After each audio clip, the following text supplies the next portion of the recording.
Welcome to the Stay Healthy El Paso podcast, where we help El Pasoans get away from taking pain medications, avoid getting injections, avoid surgery, and keeping up an active lifestyle.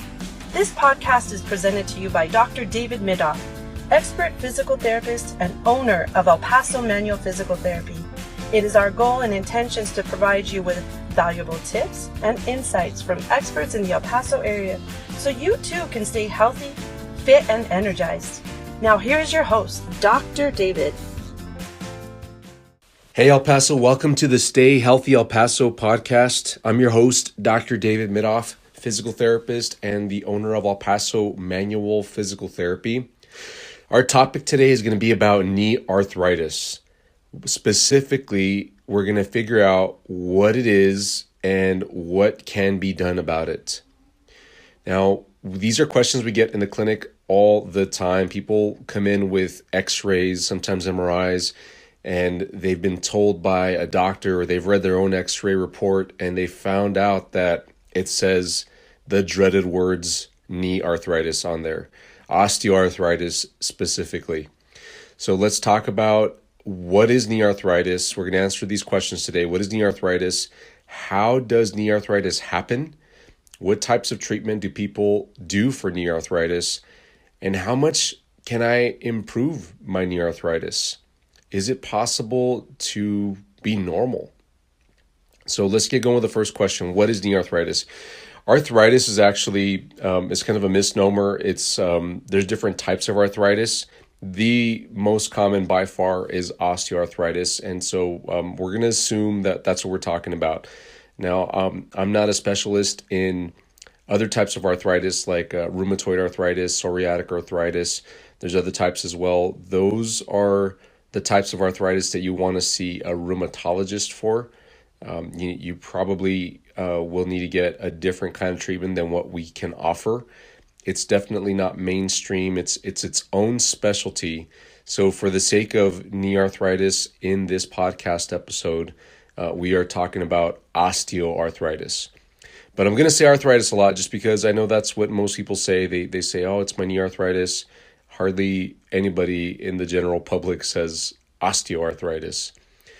So what is knee osteoarthritis, knee arthritis? It is changes that happen on the surfaces of the joints within the knee. Now, a lot of people don't know this, but your knee actually has three joints in one. It's the connection between the thigh bone, the femur, and the shin bone, the tibia.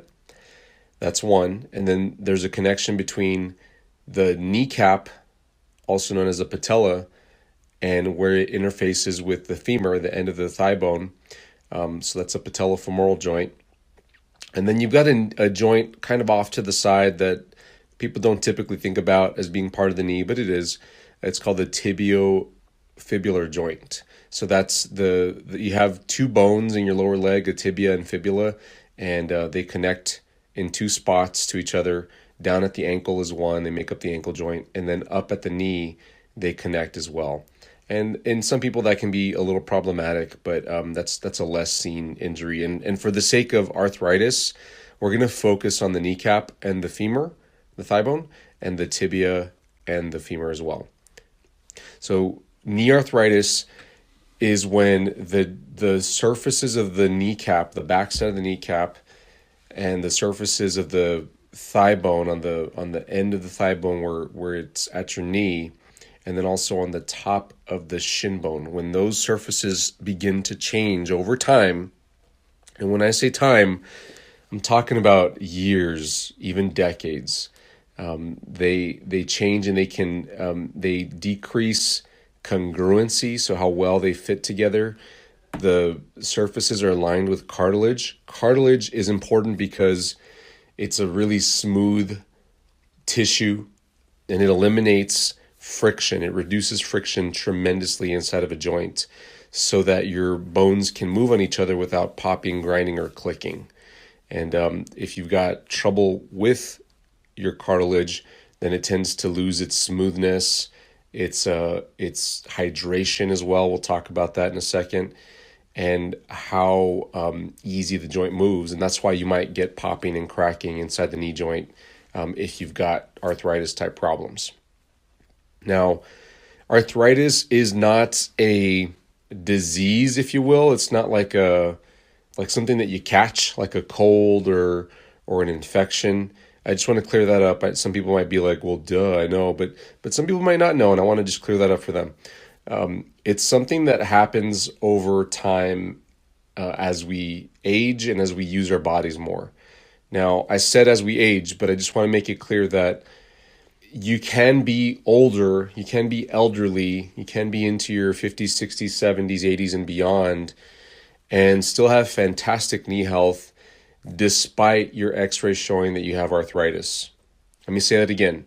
You could have pretty bad looking arthritis on your x-ray, you can be older, and you can still feel great in your knees. I need to say that to you because many people don't associate those things.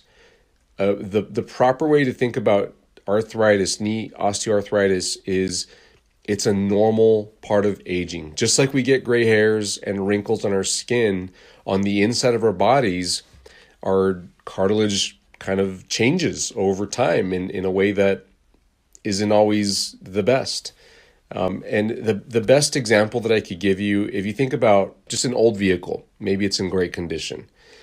Like I've got a neighbor down the road from me that collects 1957 Chevys. I believe it's 57. I'm sure he'd correct me if he heard this. But he's got 3 of them, and he keeps them in great shape. But I'd be interested to see under that vehicle, if you poke your head under that car, you probably will see some spots of rust here and there, just because that's what happens to metal over time, especially metals that were used back in the day. Now, that rust is kind of like how arthritis happens in our body. Now, it may not be detrimental to the function of the vehicle. Those vehicles might still run just fine if there's just spots of dust, of rust here and there. It won't affect the structural integrity of the frame of the car, the struts, the shocks, the bolts, everything that builds the car, all the components of the car should operate just fine if you've just got some rusty spots here and there. But think about this: if that rust was so bad that it's starting to cause a hole in pieces of the metal, it's starting to bend because the structural integrity of the metal is being affected because there's so much rust, then you got a serious problem. Then you might not want to drive around that car, or you might think about getting it fixed somehow. Same thing with arthritis. If the arthritis is so bad inside a knee joint, then it's going to start affecting the ability of that person to walk, to stand, to sleep, to do everyday activities. But if you got a little bit of arthritis on your x-ray, it may not actually be the source of your knee pain. It may just be that going back to the car example, that you need new tires, or you need an oil change, or that something else needs to be fixed. It may not be the reason why your car is not working right. So going back to the knee, a little bit of arthritis may not be the reason why you're hurting or why you're having a knee problem. It could be a bunch of other things, and it's not a good idea to associate your age with arthritis and with your ability to improve.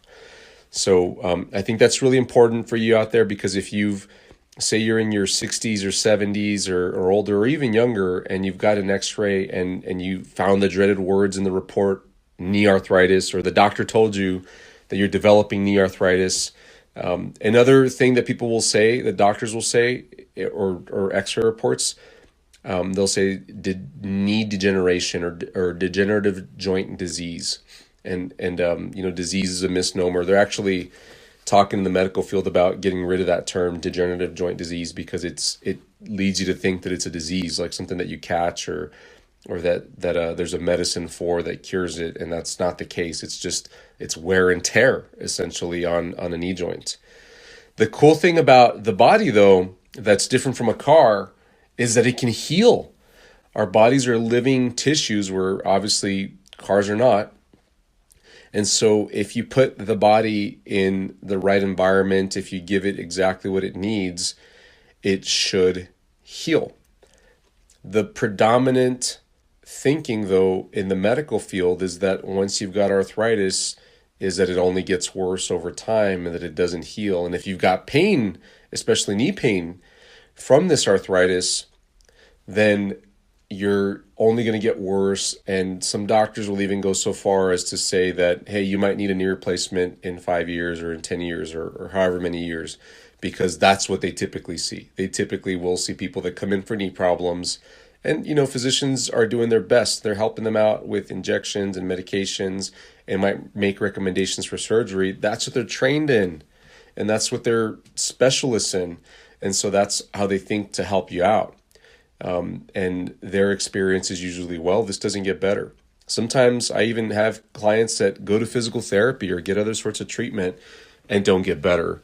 And so I always question, what was done, what did they do, anybody, the physical therapist, the physician, the surgeon, was it the best thing for your situation? Did they check certain things in your knee that needs to be checked so that you can properly get better? There's all kinds of reasons why a knee can hurt, and arthritis is just one of them.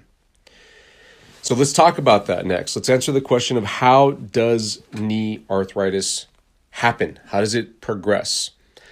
I mentioned the words wear and tear a second ago, and you hear that a lot in the medical field, especially patients that go visit their doctor and get an x-ray. And, a common way that doctors will explain what's going on in their knee is they'll say you've got wear and tear. And what that tends to mean is that there's cartilage that is thinner than it's supposed to be. So that's where it's worn down. And there might even be spots where there's tears in the cartilage. Some doctors will mention the words, you have no cartilage in your knee. And what I hear patients say is, the doctor told me I have no cartilage in my knee. And what I want to clear up, there's a mind picture that people get, that patients get whenever they hear these words, I have no cartilage in my knee. They think that the entire surface of cartilage on the back of the kneecap or on the end of the thigh bone is completely gone. And that's extreme. I can tell you right now, if you've been told that, or you're thinking that, you wouldn't be able to walk. Your knee would be locked. You wouldn't be able to bend it or straighten it out very much at all. And maybe you do have some loss of motion and some locking here and there, but that could be for a slew of other reasons. But your knee would literally not move at all. It would be like trying to undo a very, very rusty bolt. Like, it would be super duper stuck. And if you pry it loose, all this dust would fly out. You might even break the bolt or where it's attached to. Your knee would not function normally, anywhere near normal, if you had complete loss of cartilage on any surface of your knee joint. What is more likely to be the case if you have been told that you don't have cartilage is there's a spot on your kneecap, on the back of your kneecap, or on the end of your thigh bone where the cartilage has worn down enough to go all the way through down to the bone. So another phrase that doctors will typically use is it's bone on bone. The knee joint is bone on bone. And they're not talking about the entire surface. They're talking about a single spot, usually, maybe two in a severe case, where the knee joint is bone on bone. And once people get this picture in their mind of, man, there's no cartilage in there, there's no chance of it coming back, then they start going down the thinking of, I need a knee replacement. Well, in the root of the problem, what tends to make knee arthritis progress faster than it normally should, because you're going to get it as you age anyway. It may not be painful. But in people that are, if you're in your 30s, 40s, or 50s right now, or some people in their 20s as well, they have some severe knee pain. And it's been going on for a while, and you may have gotten x-rays and your cartilage is worn down, and maybe even have a spot that's bone on bone. What has been happening to you more likely than not, the most common thing that I see happen to these people is the mechanics in their joint. In other words, the way that the bones move on each other has been off for a long time. and it's causing certain surfaces of the joint to rub on itself inappropriately. It's causing extra friction, extra pressure in those areas where the cartilage is worn down or torn or it's bone on bone. And that's not the way that motion is supposed to happen in your knee. And as a result, you've worn it down faster than it should. The cool news about this is, just like our skin and other tissues in our body, cartilage can develop scar tissue.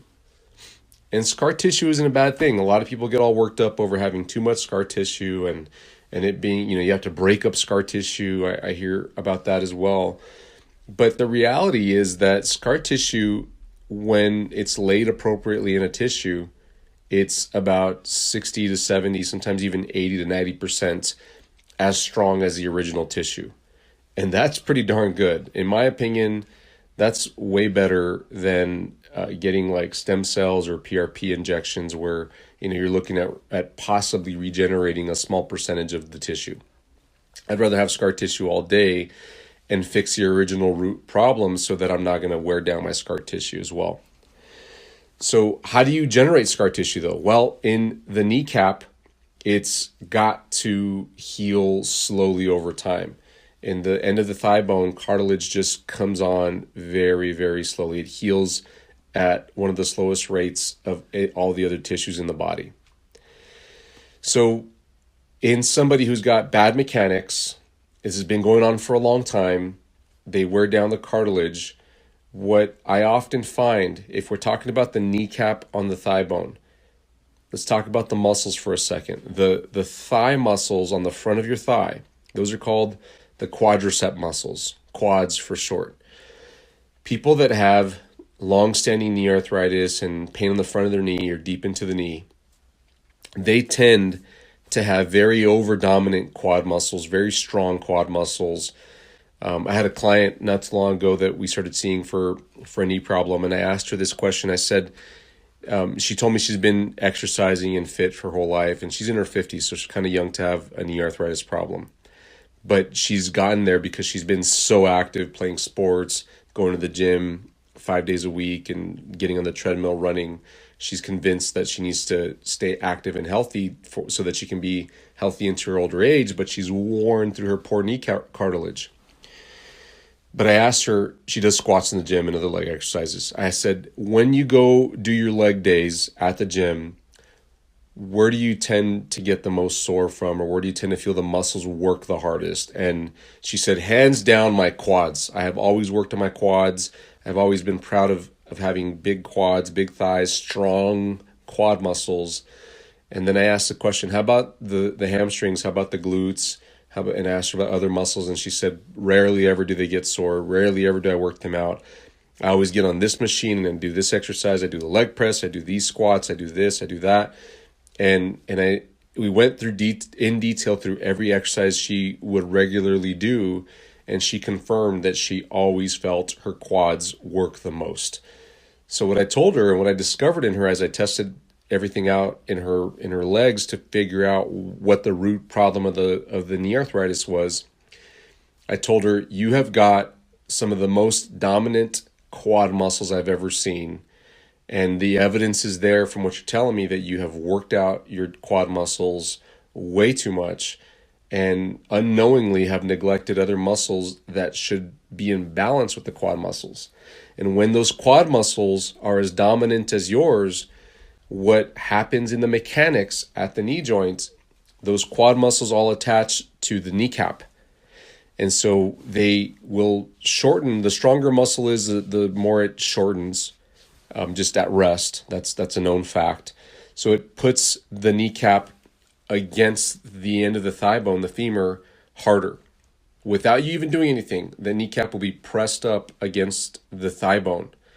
And that increases the pressures, and it doesn't allow the cartilage to recover, to rest, and be able to regenerate itself and be healthy. And then when she goes to exercise, she's not doing it anymore. We've fixed a lot of things in her. But when she was going to go exercise, she was further strengthening her quads and further increasing the forces. And during the exercise itself, she was getting a lot of grinding, popping, clicking in her kneecaps, which was just, if you think of the cartilage surfaces, they're just being pressed against each other way too hard. So that's how arthritis happens over time. If you can imagine this woman exercising 5 days a week, doing things that involve her legs, pressing that cartilage up against itself way harder than it should, and then doing that over the course of years, over the course of decades. She's in her 50s now. She said she's been active ever since she was in high school, playing high school sports, and she never quit. Occasionally, everybody goes through seasons of life where they might back off on exercise. They get sick, the holidays come around. In her case, she's got 2 or 3 kids. So, things change in life, but she always came back to exercising. She was pretty consistent with feeding into this muscle imbalance and putting too much pressure on her knee cartilage. So she developed knee arthritis. Now, how we undo this, let's talk about the types of treatment that people do.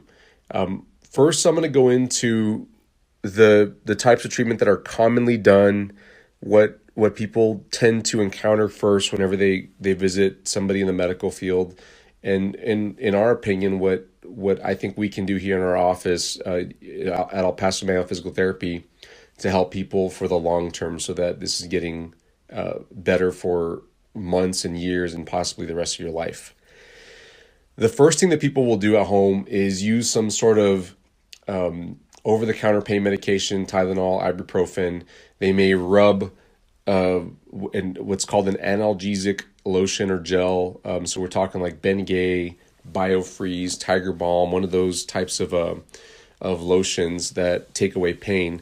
Both of these things are temporary. They don't make your muscles stronger. They don't fix the way the joint's moving. They don't fix the mechanics, which is the root problem for most arthritis problems. Now, it can feel better. It can possibly help you sleep better at night. It may allow you to kind of get through a few days of where you need to be on your feet a lot or use your leg a lot. And that's cool, but it's not a good long-term plan. The next thing that people will do, typically, they'll visit the doctor, and the doctor, with best intention, will offer prescription strength medication. They may offer an injection for the knee as well. And those two things, prescription strength medications and injections, can definitely help the pain. But just like with the over-the-counter stuff, the things that people try at home, they do not help the pain for the long term. It's just short term. It just helps out for instead of just a few hours or a day, you might get relief for a few weeks or maybe even a couple of months with an injection. So that might get you through a tough spot. Other things people try at home are using a knee brace. It's hit and miss. Some people swear by it and say they feel better when they have the knee brace on. Other people say that they don't. The trouble with knee braces is there's no such thing as a comfortable knee brace. Everybody fights with them. They have to constantly shove them up. Everybody's legs are shaped differently, and no knee brace is truly one size fits all. They might say that on the knee brace, but everybody's just shaped differently, and so they fit everybody differently. The other thing with knee braces is you ideally don't want to be in it forever. You need to have a plan to fix your knee problem so that it doesn't need to worry about, so you don't have to worry about being in a knee brace forever. So you have to have some way to get out of the knee brace. Other things people try at home is they'll rest it, which is great because your inflammation will go down. The trouble with that is once you get back to being active or doing your normal routine, you're going to be grinding those knee joint surfaces again and aggravating the knee arthritis. Now, in extreme cases of knee arthritis, that joint just doesn't move as good. The joint doesn't bend as well. It doesn't straighten as well. We see some elderly clients here in the office that we flat out tell them you're not going to get much more motion than what you've got already. I can work on you here, but maybe you'll get 50% better, maybe 70% better is a good outcome. But if the knee arthritis is very advanced, then there's no guarantee that it's going to get completely better. The only way to get beyond the motion that they've currently got, if they're limited, is to look at getting a knee replacement. But that's a whole other process, a whole other story. If you're very elderly, your health has to be taken into consideration, your ability to tolerate the recovery.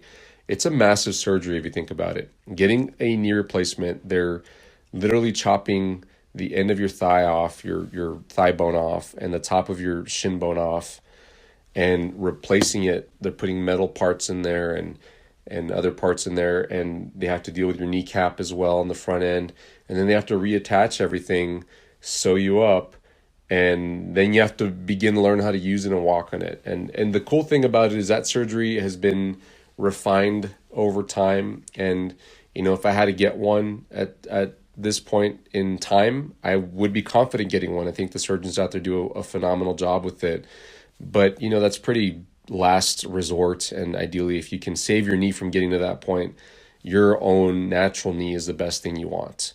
And I know surgeons will tell you out there that preserve your knee health, try to avoid getting a knee surgery, of course, but if you have to have it done, it's actually not a bad surgery to get, but ideally let's avoid it.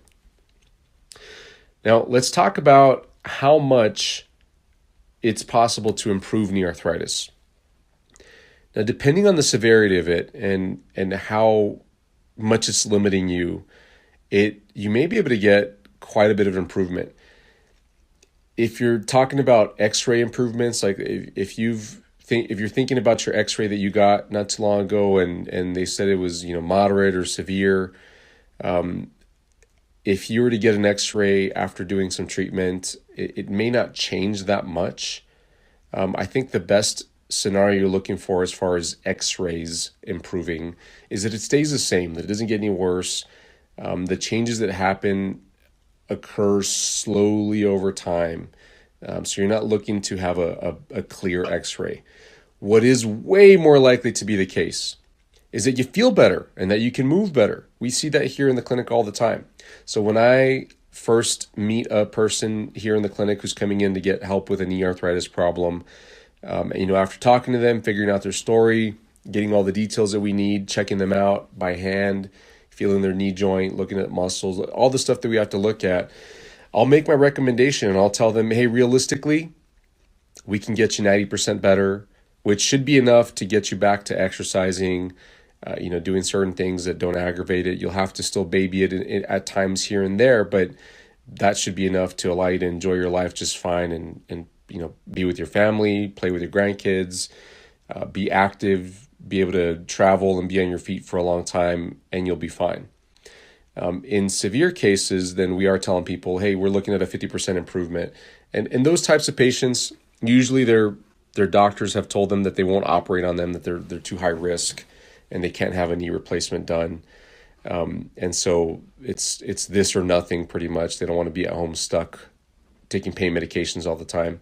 So they improve tremendously and get a lot of mobility back. So in those people, I'll tell them the realistic expectation of just improving about 50 to 70%. It just depends on how they present exactly. The more important thing for somebody who's got severe far gone arthritis and they're not going to improve, more than 70%, the more important thing for them is keeping their independence. I had a client last year who was a pretty severe case, and he could still walk, he could still drive, he was in his 80s, he could still do a lot of things on his own, but his arthritis flared up tremendously over the holidays, and he just wasn't as active during the holidays, so that's why it got worse, and he lost his ability to walk on his own. He had to hold on to furniture and people had to help him out. He was starting to use a walker. He had to use a bunch of different things to help him maintain his balance because it was so painful for him to stand up and walk. After treatment, he couldn't straighten out his knees all the way. He was lacking about 10 to 15 degrees in both knees. We got him maybe down to 5 degrees, 6 degrees. I forget the number exactly, but his knees wouldn't straighten out all the way. And they were pretty stiff at the end. And I told them that's the expectation. We're not looking to have you straighten out your knees all the way if you haven't been able to in years and years and years. But he felt notably better. His big concern was he could sleep better. He could stand for longer. He could tolerate getting himself in and out of cars without having so much help. He felt like he could take himself to the bathroom. That was a big deal for him. It's embarrassing to have your family help you out with the bathroom. And he could get himself dressed. That was another thing too. Get himself showered. He felt more confident being able to move around.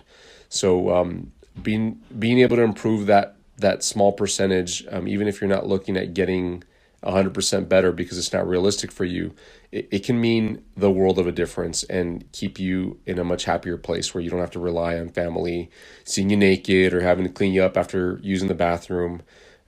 It's a big emotional component that people can preserve when their knees are healthier. Now, if you're not in that type of severe situation with your knee arthritis, it's more mild. You can bend and straighten your knee all the way for the most part. Maybe it just hurts when you bend it all the way or straighten it all the way. You might have some grinding or clicking in there. There's a lot of mechanical improvements we can make. And I can't tell you exactly what needs to be done for your knee. There's many factors to look at to exactly determine what exercises you need to do, what kinds of hands-on work you need. It really is its own specialty. But we see people all the time get back to exercising, get back to running, even impactful activities like running and jumping. They can do that. They've got to learn how to move better, and they've got to strengthen in certain areas. So that takes some time and coaching, but it is definitely doable. You can definitely get back to being active again. Being able to kneel is a big problem for certain people. Get down on a knee. Or even getting up and down from the floor. That's a big problem that people face too, that have knee issues. Some people that have had knee replacements already continue to have knee trouble after the knee replacement even. They tend to not have as much pain because their knee is artificial. They don't have their normal tissues in there, so they don't feel pain. But people with knee replacements have typically not fixed all the underlying root problems that got them the arthritis that led to the knee replacement. So they still have very overused quads and muscle imbalances and all kinds of issues that never were fully addressed. But at least they're feeling better because of the knee problem, because of the knee replacement. But because they've got limitations in how they're able to bend their knee and use their knee, they have trouble kneeling. They have trouble getting up and down from the floor. And that can be improved in a lot of these people, because the last thing you want is to lose your mobility as well, to not be able to be independent, not be able to drive, cook your own meals, do all the things that you want to be able to do on your own at home. And, I've had lengthy conversations with elderly clients that come in for knee problems, and they're pretty embarrassed to ask for help from their kids or other family members with doing some things. It's always tough, but when you have to do that, you need to, because it's potentially dangerous if you don't get help. Of course, they think about where it's going to lead later on down the line. Am I going to be put in a nursing home? Am I going to have somebody move in with me when I've been by myself, or it's been my spouse and I don't want them to have to hurt their back helping me all the time with putting on my socks and shoes because I can't bend my knee all the way. There's all kinds of problems that arise from not having healthy knees. So if you're listening to this podcast and you've got knee arthritis and it's not that bad, I strongly encourage you right now to take care of it before it gets too bad. Find out what treatment you need. I definitely recommend talking to somebody like us, somebody who's an expert in preventing surgery, injections, and having to rely on pain medications. But take care of it. Don't let it get too far gone where you have to end up talking to somebody that tells you it's only going to get 70% better, 80% better. Ideally, you want it to be 99% better, even 100% if possible. So, guys, I hope that that podcast explanation explains everything about knee arthritis and what it is and what can you do about it. I hope that we've set some expectations about it, cleared up some myths about what knee arthritis looks like inside of a joint. And I hope that we can share with you here all the information that you need to make the best decision about your knee problem. Visit our website to find more resources on knee problems. We've got tips guides that you can download for free. You can get them sent to your email right now if you go to epmanualphysicaltherapy.com, epmanualphysicaltherapy.com, and you'll see our tips guide there that you can download. If you go to our blog, you'll find tons of helpful videos and blog information on what to do about knee problems. If you think that you want to get in touch with us and get started with working on your knee problem with us, we'd love to help you out as well. You can call us at 915-503-1314 to find out more information. But if you're just at home, you're just learning right now, totally cool. Absorb all the knowledge, do your research, talk to the right people, and make sure that you take care of your knee problem. Don't wait, please. Don't let it get real bad. I hope you have a wonderful day in El Paso. Bye-bye. Thank you so much for listening to the Stay Healthy El Paso podcast, brought to you by El Paso Manual Physical Therapy, where we help El Pasoans get away from taking pain medications, avoid getting injections, avoid surgery, and keeping up an active lifestyle. If you'd like to learn more about what El Paso Manual Physical Therapy can do for you, call 915-503-1314 or visit our website at epmanualphysicaltherapy.com. Mention this podcast for a free discovery visit valued at $100. If you enjoyed what you've heard, please be sure to leave a review on iTunes and follow the show on your favorite listening platform so you won't miss an upcoming episode. Tune in next time to get the best health tips from experts in the El Paso area.